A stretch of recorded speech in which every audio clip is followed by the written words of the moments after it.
Okay, and how many people drink alcohol? It's okay. Okay, a few of you. Now, how many of you that raised your hands consider yourself to be drug users? Not so many of you, probably none of you.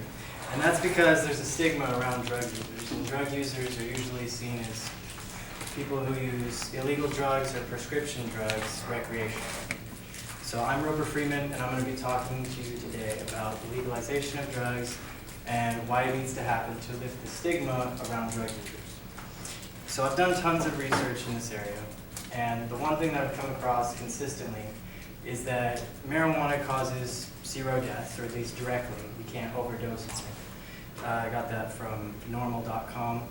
From encyclopedia.com, I got a bit of information that was comprised by Ann Quigley that says that LSD has very little negative side effects. It's hard to get addicted to.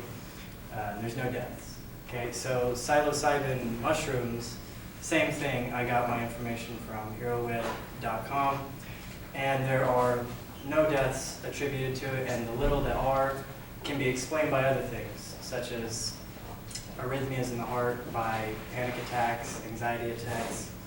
So what I noticed that was really interesting when I first went to do my research was that the first top 5 or 10 websites that showed up were propaganda talking about, well, lies about certain drugs. Some of the most popular ones that may be more known is the one where it says marijuana is like 5 times worse than cigarettes, which I hope none of you think.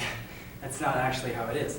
But my point is that there are these laws around it that creates a stigma that leads to misinformation. So there's a Drug Policy Alliance, drugpolicy.com, and they're advocating for essentially what I'm saying right now, which is the legalization of drugs. If this interests you, I definitely encourage you to go read about it yourself on drugpolicy.com. So the dangers of this ignorance is that it creates these stigmas, and these stigmas are not good because they create a variety of negative effects that could be solved simply with the legalization. Laws don't help. It's been proven. Alcohol is one good example. When the alcohol prohibition started, a bunch of speakeasies, which were illegal bars, popped up. The point being that people, if they want to do these things, are going to find a way to do these things. The same goes for drugs as well. Now, there is a sort of preference around alcohol and cigarettes, if you notice. There are hotlines that give out nicotine gum, that give out nicotine patches. There's Alcoholics Anonymous, which is a very popular rehabilitation organization for alcohol. But you notice that other drugs get lumped together as sort of a bad thing, with a bad connotation next to it. And so there's not as many help addiction centers for those kinds of drugs. But interestingly enough, the DEA schedules marijuana, mushrooms, LSD, and MDMA, or ecstasy, as Schedule I drugs. And Schedule I, by their definition on the website, says that it has no medical benefits and that it has the potential to be highly addictive or abused. Now, MDMA-PTSD.com did a study on people who have PTSD, and they gave them some MDMA therapy, and 83% of people had little to no reoccurring PTSD symptoms after taking this, which, I mean, clearly shows that there are health benefits, and I'm sure you know the health benefits, or at least some of them, of marijuana. And so these what I'm saying is that these drugs, they actually do have at least some health benefit, and yet it's scheduled as Schedule I. It's classified as Schedule I. Some Schedule II drugs are things like Adderall, methamphetamine, some other things there, which can be much worse than a lot of these drugs. So it doesn't really make sense to put them there. The way to change this is to vote. I mean, that's fairly simple. If you can change the laws around it, then you can get the stigma away from them, and you can get the people the help that they need.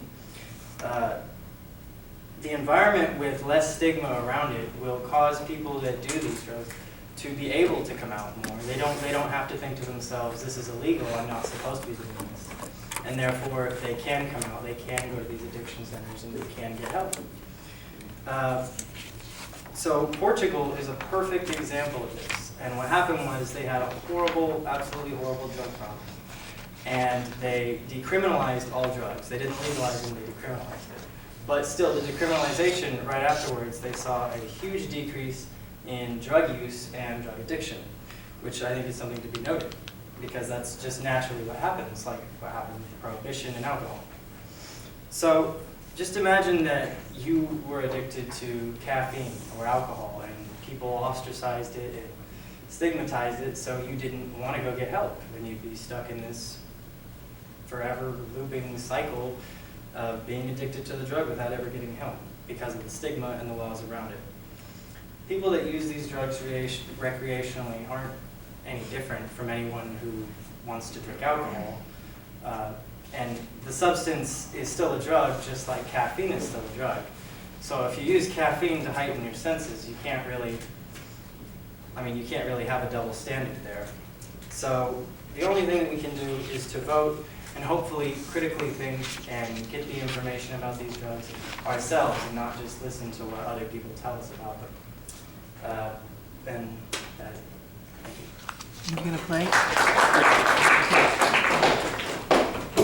Okay, hang on just a moment. He's gonna. Oh yeah, one second. You guys said that you wanted me to sing the first story, so I decided to sing.